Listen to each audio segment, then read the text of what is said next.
Vamos a hacer una pequeña clase primero, terminar lo de árbol de decisión y luego hacemos el examen.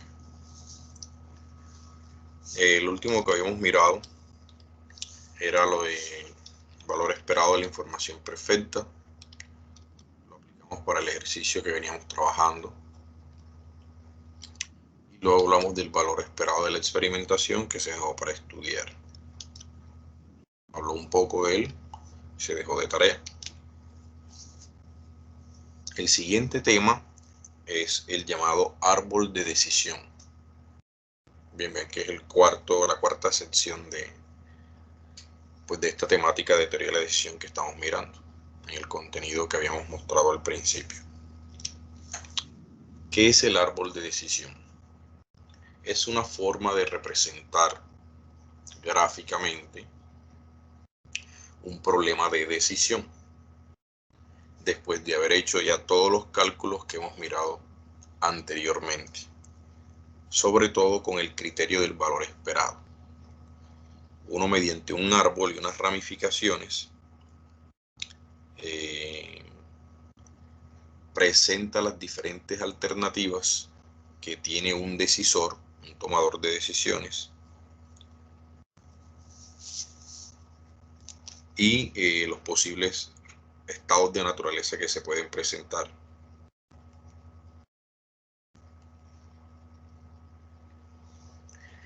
En ese gráfico uno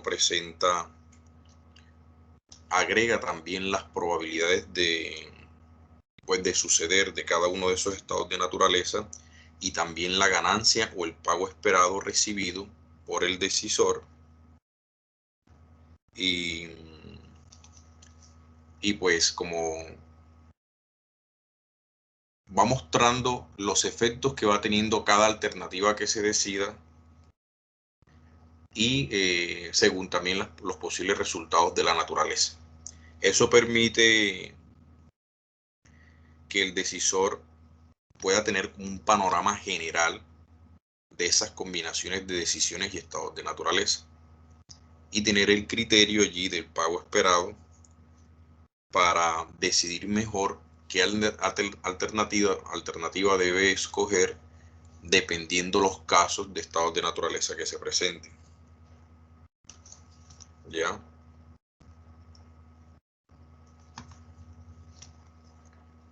Entonces, hay unos puntos de ramificación del árbol con los cuales se van creando esas bifurcaciones, ¿ok? Esas bifurcaciones, las líneas que van saliendo de los nodos, se les llaman ramas o arcos. Los nodos se acostumbran a diferenciar de dos maneras, cuadrados o círculos. Cada uno tiene un significado diferente.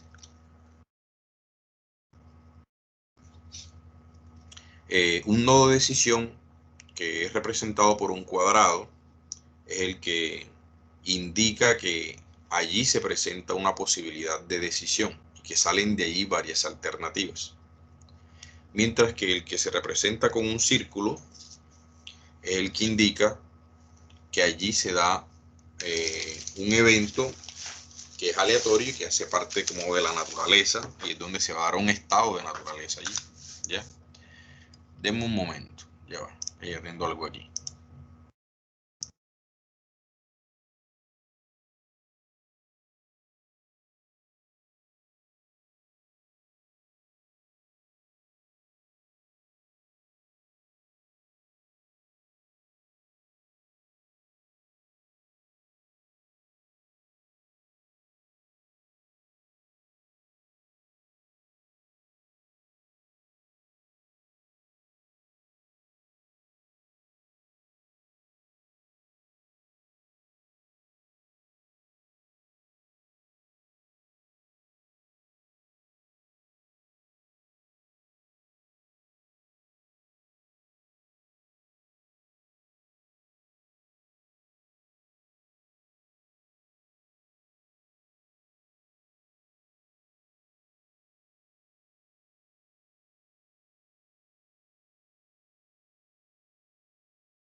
Ingeniero. Ya va, Grace, ahora retomo.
Listo.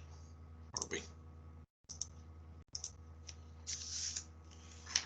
Bueno, entonces les contaba que el árbol es una gráfica, es una estructura ahí visual en la que hay ramas y nodos, o arcos y nodos. Hay como un punto de origen a la izquierda, donde arranca, digamos, el proceso de análisis y se empiezan las ramificaciones, sean por alternativas o estados de naturaleza. Entonces vamos a tener varios nodos en donde se dan las ramificaciones y cada nodo tiene una forma de representarse dependiendo a qué ramificación corresponde.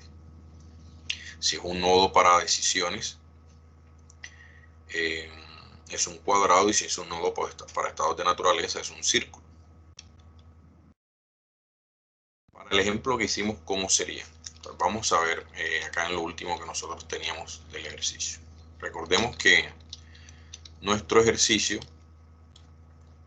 era el de mirar, explorar si en un terreno había petróleo. Si era mejor perforar para encontrar petróleo, para buscar petróleo, o vender y no arriesgarnos. Había unos pagos para cada combinación de posibilidades entre alternativas y estados de naturaleza. Y teníamos unas probabilidades para esos estados de naturaleza. Pero adicionalmente nosotros hicimos experimentación, o consideramos hacer experimentación, que era el estudio sismológico, ¿sí? Entonces mirábamos qué decisión era la más adecuada dependiendo del resultado de ese estudio o de ese sondeo sísmico. Si nos daba favorable, que era lo mejor; si era desfavorable, que era lo mejor, porque actualizamos las probabilidades de los estados de naturaleza. Con eso pudimos determinar para cada caso cuál era la mejor opción. Y representamos como esto es un árbol, pero no es el árbol de decisión que vamos a mirar ahorita. Esto es un diagrama de árbol, como los que veía uno en estadísticas, para identificar los elementos de un espacio muestral, etc. Y con esos valores esperados mirábamos qué era la mejor decisión o cuál era.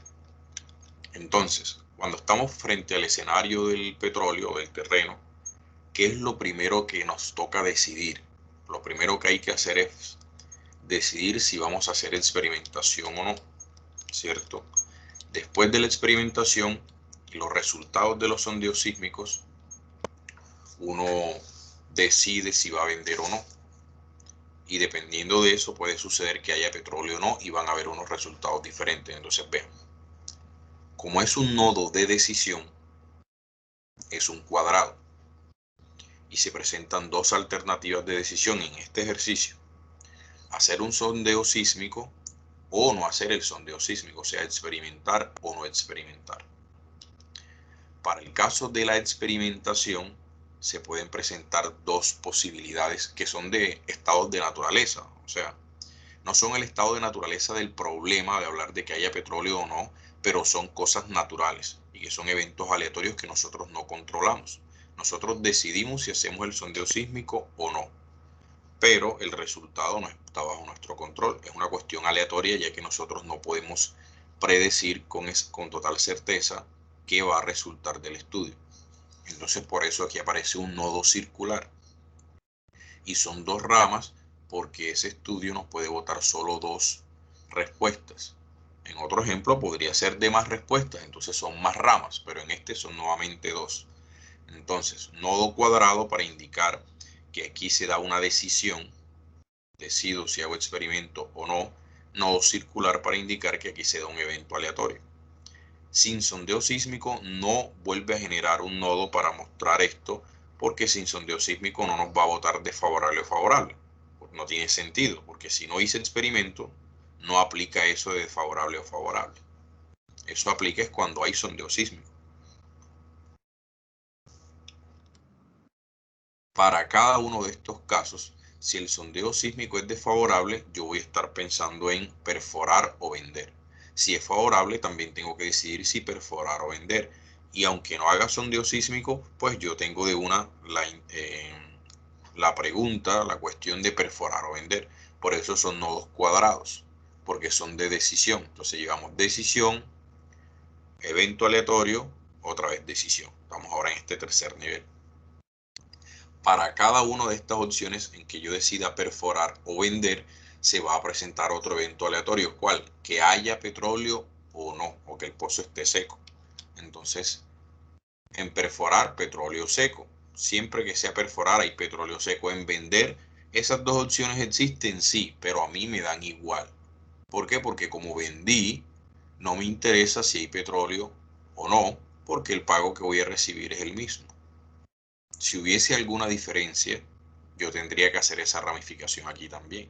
Si de pronto yo cuadrara con el comprador algo como que yo te voy a vender a 90.000 el terreno, pero con una cláusula que dice que si encuentras petróleo, me vas a agregar $50.000 más.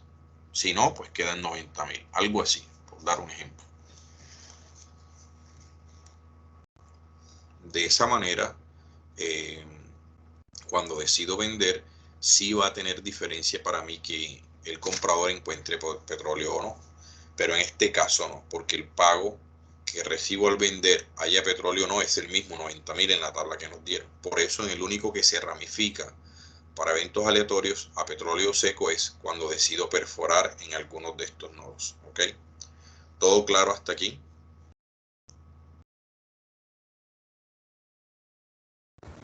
Sí, Sí, profe. ingeniero. Sí, ingeniero. Sí, ingeniero. Entonces me lo Sí, que señor. hacemos hoy. Ahora empezamos a llenar de datos esto, con los pagos y las probabilidades. Entonces vean, empezamos acá. Si yo hago un sondeo sísmico, debo invertir $30.000. Por eso aquí pongo un pago negativo de 30. Estamos trabajando en unidades de miles. Cuando no hago sondeo sísmico, no tengo pagos. Ni recibo dinero, ni saco dinero.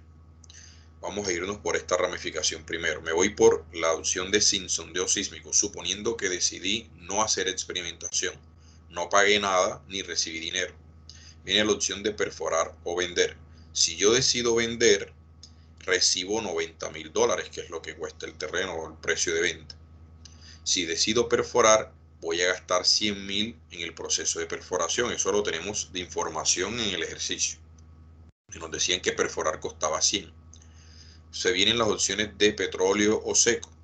Si está seco, pues yo no recibo pago. Si hay petróleo, voy a recibir 800.000. Al final de las ramificaciones tengo es como el balance general. Si me voy por esta línea, recibí 0, después 90 cuando vendí, en total 90.000 por esa línea de opciones. Si me voy por perforar, tengo que restar los 100, sería 0 menos 100 más 800, 700.000 cuando hay petróleo, y en seco, 0 menos 100 más 0 menos 100. O sea, lo que estamos haciendo es la suma de todos los pagos que hay a lo largo de esa ramificación. Ahora nos vamos por la otra rama. Suponiendo que hacemos experimentación, pago de menos 30 porque gasto 30.000. Si el sondeo sísmico es favorable o desfavorable, no me genera a mí ningún tipo de costo. O sea, el costo estuvo aquí en la decisión de hacer la experimentación, pero para el resultado no me genera algún costo adicional ni un pago adicional. Entonces vamos por la opción de favorable. Si el sondeo sísmico es favorable, bueno, tengo otra vez que preguntarme si perforo o si vendo. Si decido vender, pues yo recibo 90.000. Al final del día tengo 60.000 porque yo gasté 30.000 en el sondeo sísmico, pero decidí vender. Entonces 90 menos 30, pues 60. Si hubiese decidido perforar, pues eran menos 100. Tenía que sacar 100 de mi bolsillo, además de los 30 del experimento. Venía la situación de que hubiese petróleo o no. Si estaba seco, era como el peor escenario para mí, en donde gasté 30.000 en sondeo sísmico, 100.000 en perforar y estaba seco. Entonces fueron menos 130 el pago porque gasté 130. En el caso de que encontrara petróleo, pues 800.000 recibía y le resto los 130, me da 670. Y lo mismo hago con la otra ramificación. O sea, empiezo a mirar los pagos y hago la suma y obtengo un total. Al final de cada ramificación, cuando acabe el árbol, tengo unos pagos totales. También pongo la probabilidad de que se presente cada uno de esos eventos aleatorios. Estas probabilidades las calculamos nosotros en los procesos anteriores. ¿Cuánto era la probabilidad de que el sondeo sísmico diera desfavorable o favorable? ¿Cuál era la probabilidad de que hubiese petróleo dado que dio favorable? ¿Cuál es la probabilidad de que hubiese seco dado favorable? Estos de acá, vean que varían. La probabilidad de petróleo aquí es distinta aquí y es distinta aquí. ¿Por qué? Porque son probabilidades condicionales. Esta es la probabilidad de que haya petróleo la a priori, porque aquí no habíamos hecho experimentación, que era la primera, la de 1 de 4 y esta la de 3 de 4. Pero estas de acá ya son condicionadas por el haber hecho experimentación. Entonces, si el resultado era desfavorable, recuerden que esto lo calculamos y nos dio 0,14 y 0,85. Pero para favorable, que fue el que ustedes calcularon, que dijo, da lo mismo, ingeniero, tal, era 0,5 y 0,5. Esas son esas probabilidades que están allí. ¿Ok? Listo. Con eso tengo graficado, resumido el ejercicio, los procesos de cálculo con valor esperado. Ahora es que voy a usar esta herramienta para tomar decisiones. ¿Cómo hago? Resulta que tengo que empezar a mirar para cada posibilidad. Para llegar a este valor de acá nos fuimos de izquierda a derecha para llegar al mejor, perdón, al total. Ahora vamos a hacer un proceso de derecha a izquierda para obtener los pagos esperados en cada posibilidad. Entonces, ¿cómo obtengo el pago esperado aquí? Cuando yo tengo una ramificación que es de eventos aleatorios, puedo hallar un pago esperado, porque el pago esperado se le calcula a la variable aleatoria pago. Y aquí es aleatorio porque hay eventos aleatorios. Son posibilidades que son aleatorias. En perforar o vender no puedo hacer eso porque eso son decisiones que yo tomo. Entonces aquí, ¿cómo puedo hallar el pago esperado de esta parte? Sería el valor del pago en esa ramificación por la probabilidad de esa ramificación final más el otro pago por la probabilidad de esa ramificación. O sea, 670 por 0,143 más menos 130 por 0,857. ¿Cuánto nos da eso, Amy? Amy.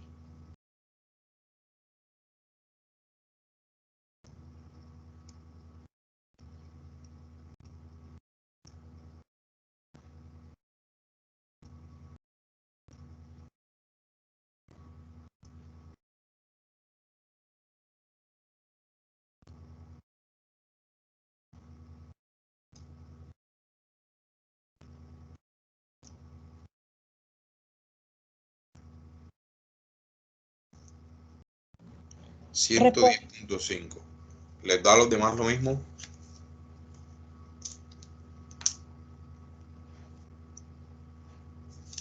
Menos 15.6, ¿no? Menos 15.6. Menos 15.6. 15.6. Bueno, Amy debe rectificar lo que calculó. Entonces, vamos a tener un menos 15.6 aquí. Vean, ahí está. Aquí ya están todos los cálculos. ¿De dónde sale este menos 15.7? Pues el 670 por 0.14, el menos 130 por 0.85. Eso me da el pago esperado aquí de este nodo F.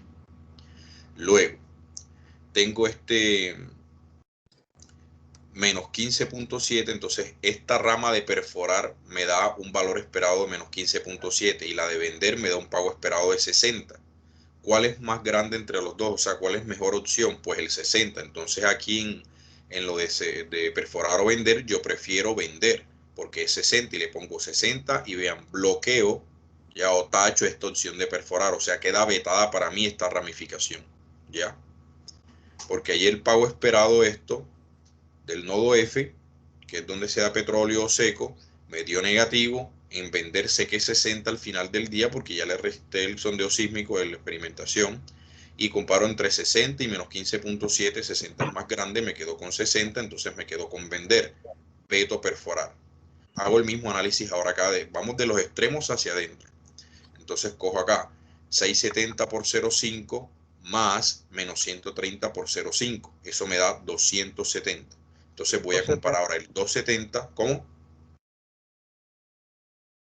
No, 270, estaba sacando la cuenta también. Listo, 270 lo comparo con el 60, 270 naturalmente es superior, entonces me quedo con perforar, entonces veto vender y me quedo aquí con el 270 y pongo aquí el acumulado o el que ganó de esto.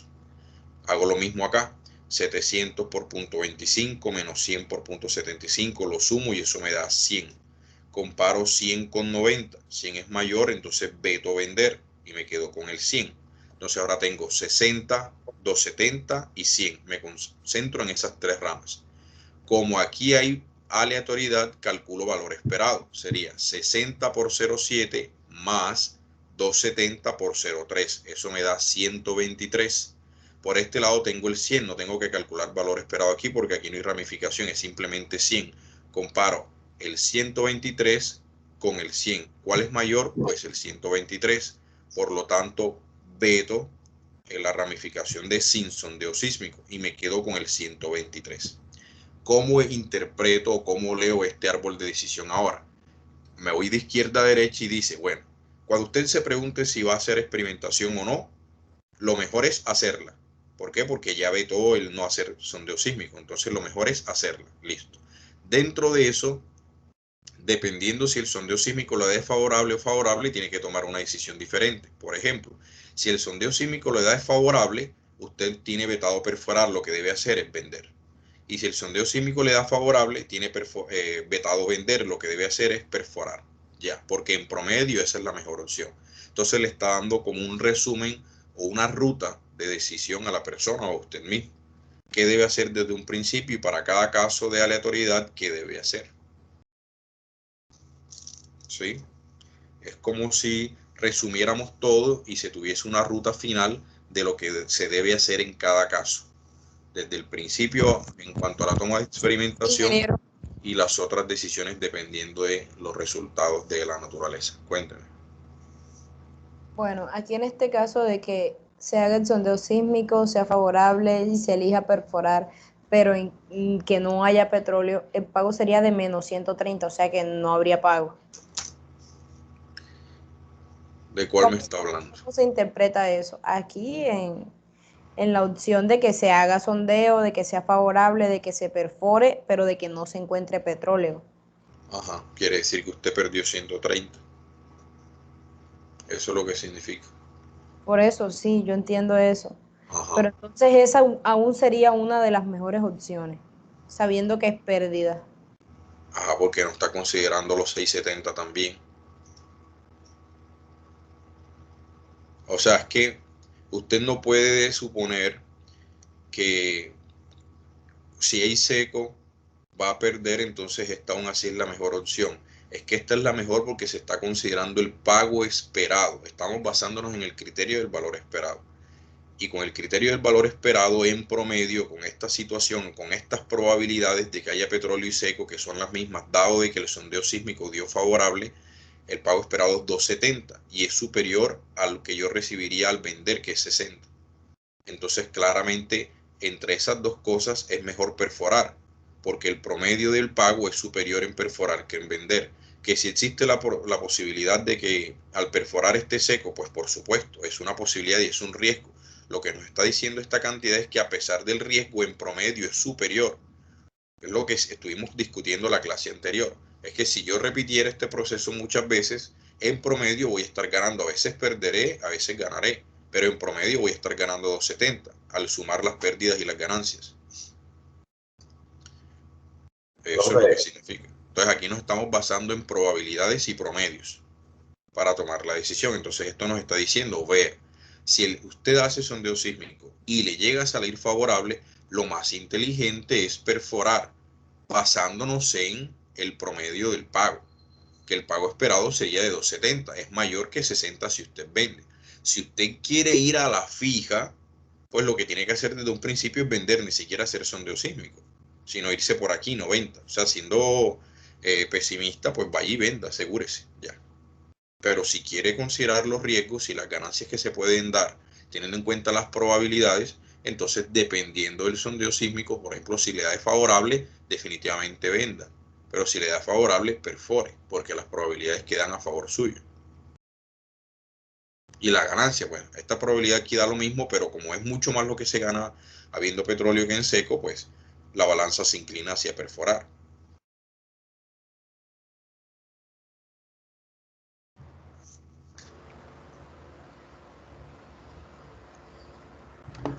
Profe, teniendo en cuenta la acomodación de las letras, ¿qué debo tener en cuenta? ¿Como las que? ¿Teniendo en cuenta las que? La acomodación de, por ejemplo, A, B, C, D, o sea, ¿cómo? Ah, no, eso no tiene problema, ¿no?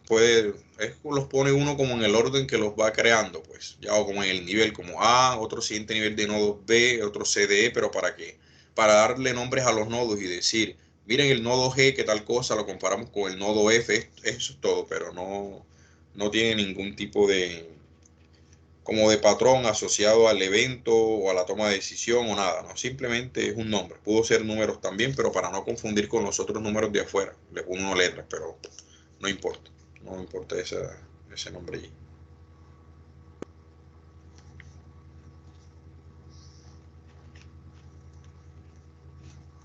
Preguntas. Grace, ¿qué más preguntas? No, solamente estaba haciendo ese análisis. Carajo. Profe, eso siempre va al final de que nosotros hallamos las probabilidades y todo eso, ¿cierto? Sí, esto es después de hacer todo el proceso que hemos hecho hasta ahora. O sea que si queremos o nos piden hallar el árbol de decisión, tenemos que hacer el proceso anterior. ¿Ya? Profe, y usted sabe que, bueno, uno toma decisión, o sea, en cada parte, en cada proceso tomamos una decisión. Esta sería como la decisión final de todo, ¿verdad? Después de decidir si se hace experimentación, eso sí. Es que de ahí era que partía mi análisis, de que nosotros hacemos todo ese procedimiento y qué tal, cule suerte que al final perforemos y esté seco. Epa, eso Era lo que yo estaba analizando. Pero vean, es que utilizando los términos de Grace, esa cule suerte puede darse en todas las situaciones de la vida, porque estamos frente a una situación con incertidumbre. No existe en el mundo, cristiano y no cristiano, una herramienta conocida con la que nosotros seamos capaces de determinar con total seguridad lo que va a suceder en el futuro. Nadie es capaz. Siempre que hay incertidumbre, vamos a tener la misma expresión en la cabeza. Joder, ¿qué tal que tenga la cule suerte que no haya petróleo? ¿Qué tal que no me consiga el trabajo? ¿Qué tal que esta persona sea traicionera? ¿Qué tal que se me olvide la fórmula? ¿Qué tal? Lo que sea, siempre va a estar porque es incertidumbre. Eso es lo que significa incertidumbre. No tengo certidumbre, no hay forma.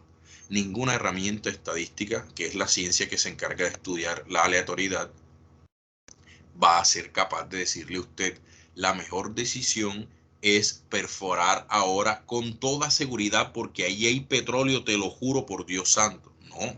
No se puede. El ser humano todavía no ha llegado a eso y si es que podrá llegar. Ya, y el que día sea que lo que llegue se Dios quiera. aburrirá. ¿Ah? Que ¿Cómo? sea lo que Dios quiera. Si eso llega a suceder algún día, la vida se tornará completamente aburrida, porque seremos capaces de predecir todo el futuro. Entonces, ¿qué decisión vamos a tomar? Pues casi que no tomaremos decisiones. Todo será muy automático. Eh, entonces, pues claro que puede darse esa suerte. Ajá. ¿Y qué podemos hacer ahí? Vivir así. O sea, eso no tiene arreglo. No hay forma.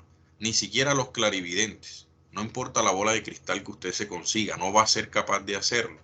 La herramienta que estamos aplicando aquí es una herramienta que me permite tomar una decisión basándome en cálculos, en matemática, algo con raciocinio, con razonamiento, que tenga una lógica, que está justificándose basándose en las probabilidades y en las ganancias que se pueden dar. Eso es lo mejor que hay, eso es lo que hay. No hay nada mejor que las herramientas que el ser humano ha desarrollado durante su historia.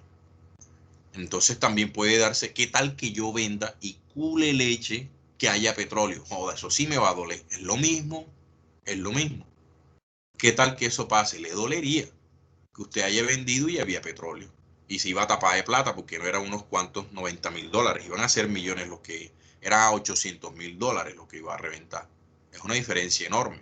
Es algo arriba del 700%. O sea, todas esas posibilidades están ahí, está. Pero ¿qué es lo mejor para hacer? O sea, saber exactamente qué es lo mejor es imposible, porque tendríamos que saber con certeza si hay petróleo o no. Esa es la única forma de saber qué es lo mejor, pero no podemos saberlo. O sea, estamos en una situación o utilizando una herramienta en la que estamos suponiendo que no es posible saber lo mejor. O sea, justamente no podemos. Entonces, ¿qué hacemos? Y aquí aparece esto a rescatarnos. Es lo que nos dice, está bien, estás en una situación en la que no puedes hacer nada. O sea, no puedes saber qué es lo mejor. Entonces, úsame a mí, es lo mejor que tienes. No hay más nada. Entonces, estamos utilizando la herramienta para decidir según esas probabilidades y los chances que hay de que haya petróleo o no, y los pagos que yo recibiría si hay petróleo o no, o vendo, qué es lo más adecuado. Y nos estamos basando en un promedio, que es una medida muy usada, aunque no necesariamente sea la más completa del mundo, pero es una estadística de tendencia central, una medida de tendencia central muy usada, muy aceptada, y por eso estamos usando esa, y es la que tiene esta herramienta del criterio del valor esperado.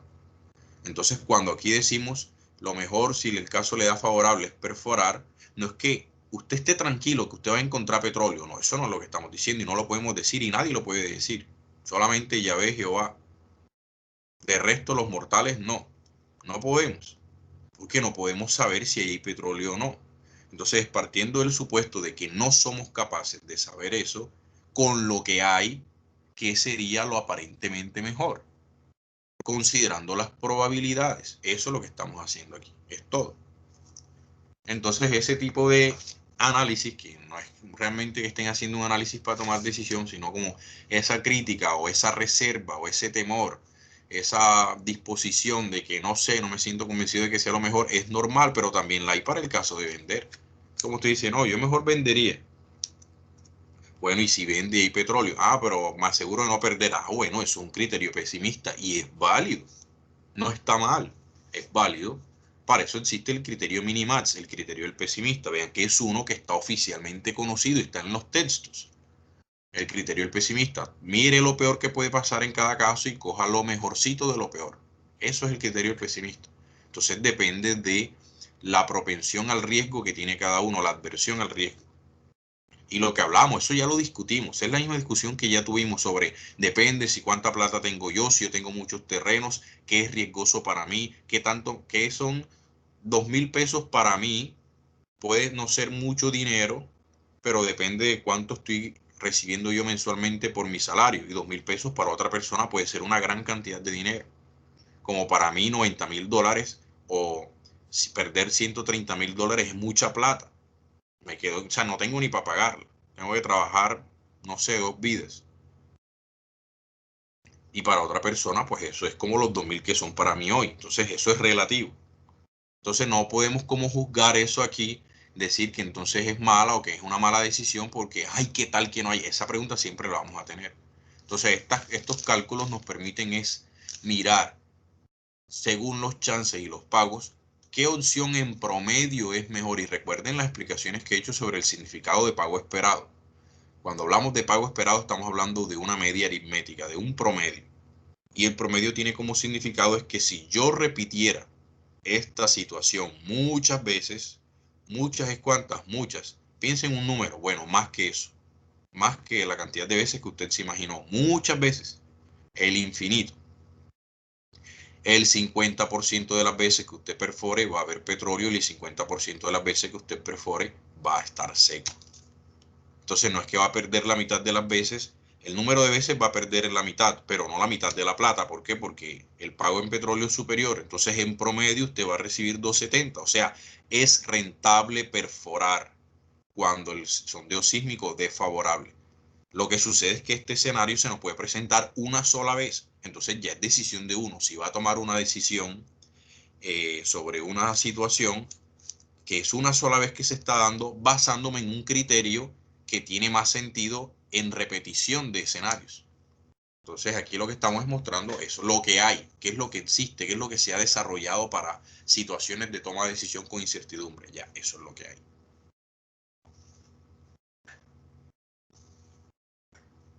¿Qué más críticas? Preguntas, disparen. Tengo pomadas para todos los dolores, remedios para toda clase de errores. Secretos para desilusión. Eso es una canción. No es lo mismo de Alejandro Sanz, sí.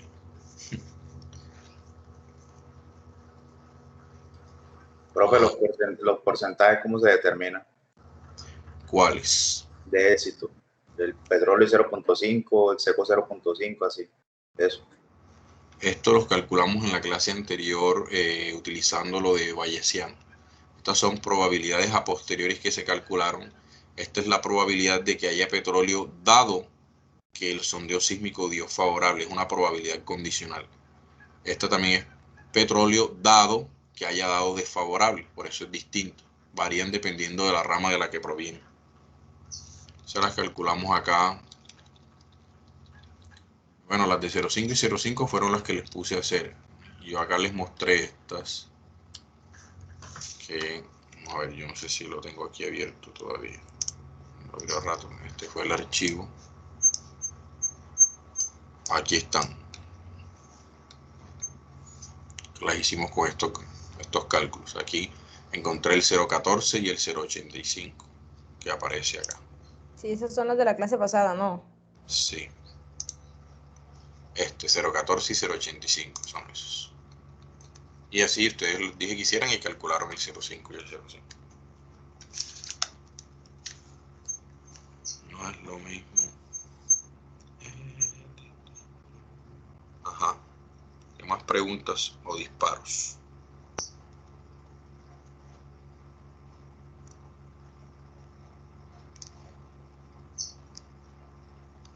Suéltenlas.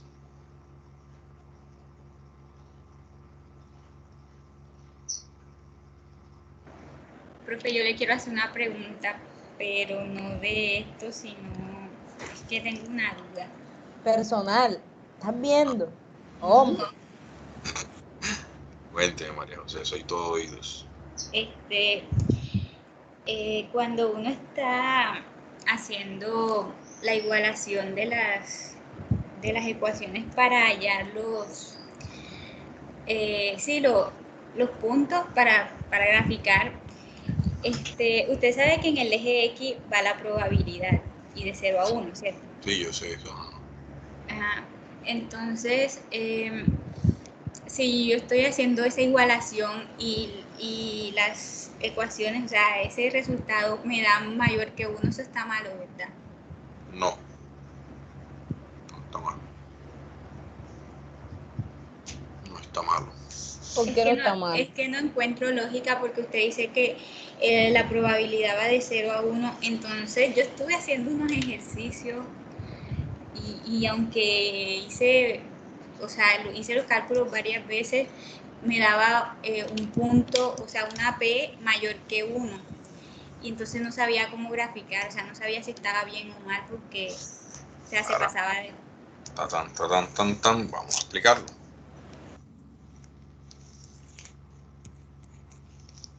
Yo también hubiera pensado que eso estaba malo. ¿Por qué no está malo, ingeniero? Ya les voy a decir.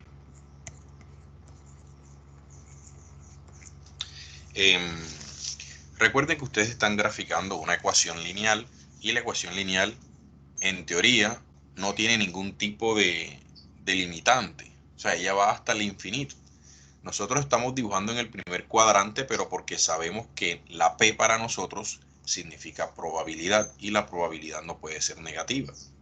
Pero en teoría, una ecuación lineal puede estar el valor que ella quiera. Al graficarlo, es una línea recta que se extiende hasta el infinito y por eso uno le pone esas flechitas para indicar que eso continúa. Y yo puedo tener muchas líneas, ¿ya? Y que indican que va del infinito. Eso crece o decrece de manera continua, ¿ya? Eso no va a parar. Que yo sepa que mi límite es el 1, porque a la hora de interpretar vamos a hacerlo aquí así, a la hora de interpretar yo voy a tener un límite de 1, entonces es posible que cuando yo grafique para graficar me salió un punto acá que era 1.15, pero eso es para graficar porque ese es el intercepto de la ecuación número 2 con el eje X. y lo ubico, pero es para tirar el punto. Y acá también un punto. Tiré la línea de ahí a ahí. Pero yo sé que cuando voy a interpretar, no me voy a salir de esta zona. De aquí no me voy a salir. Es más, ni siquiera hasta allá abajo como lo puse. No voy a salir. Bueno, sí, hacia abajo sí, porque el valor esperado sí puede ser negativo. Yo puedo tener, yo sé que de aquí no me voy a salir para la interpretación. Eso es todo. No me voy a salir de esta línea. Ya. Pero para graficar el punto me puede dar donde sea. Puede darme aquí, puede darme acá, puede darme por aquí. O sea, yo puedo tener otra línea que grafique y que pasó así. Por ejemplo, por acá. Pasó por este punto y por este punto. Y ya, eso no tiene nada de malo. Y acá me dio que era una 1.92. No importa, es que estoy graficando una ecuación. Un ejemplo de que pueda darme algo así, no sé, vamos a ver si aquí inventándola me da algo así. Vamos a poner aquí, tengo un valor esperado digamos, de ganancia 1, como lo quiera llamar, igual a una ecuación que es como, vamos a poner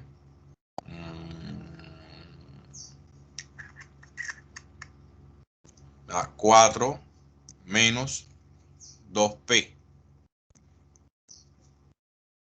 Una ecuación así, 4 menos 2p. Cuando yo igualo eso a 0, ¿qué me da p? Me da 2, ¿o no? P me da 2. Y necesito probabilidad igual 2. Uy, ¿cómo así? Esa vaina está mala. Está mala, está mala, está mala. No, no, estoy despejando mal. ¿Qué me pasó? ¿Cómo así? No, no hay problema. Eso es una ecuación lineal. Y la ecuación lineal es hasta el infinito. Y yo ubico ese 2 para graficar. Entonces yo digo, busco el punto 2 aquí. Vamos a suponer que está por aquí el 2. Y ese es un punto de esa ecuación. Listo.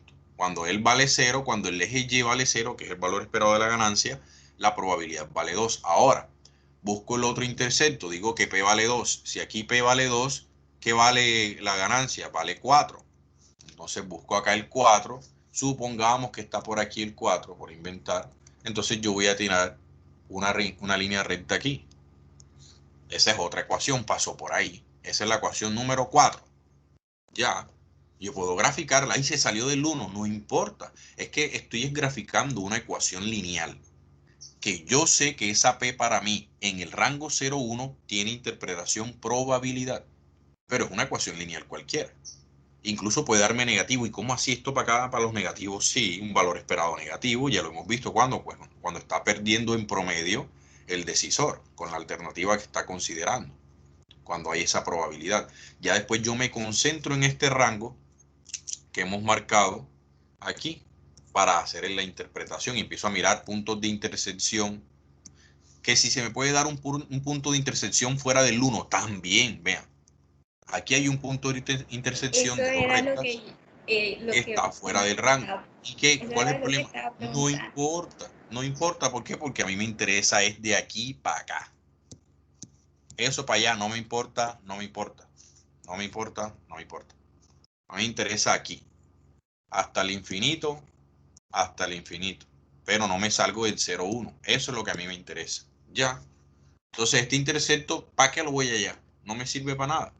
Porque esa probabilidad no va a tener interpretación para mí. Eso da 1.18. No me interesa.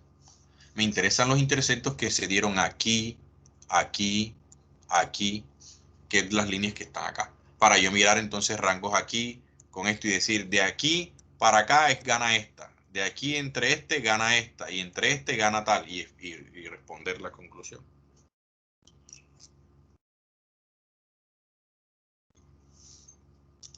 ¿Ya? ¿Aclaradas esas dudas? ¿Es claro ahora? Sí, profe. Gracias. Ya ve por qué no es malo, o sea, por qué no está errado nada allí, Sí, Grace, ¿ah? señor. Tiene Ya, nada ya vi. normal, puede darse. Es lo mismo cuando graficaban en PL. Uno sabía que las variables eran no negativas, pero cuando uno graficaba la recta, la línea podía llegar hasta por acá. Pero uno se iba a concentrar en el primer cuadrante, porque era todo mayor o igual que 0.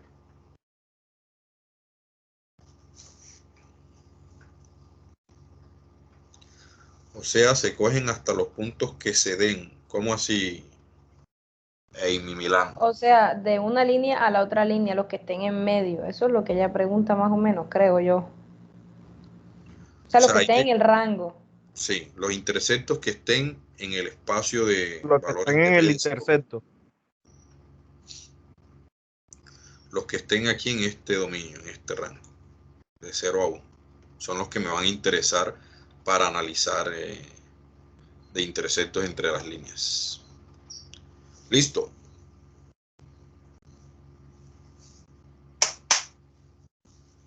Bueno, pues, entonces prendan camaritas.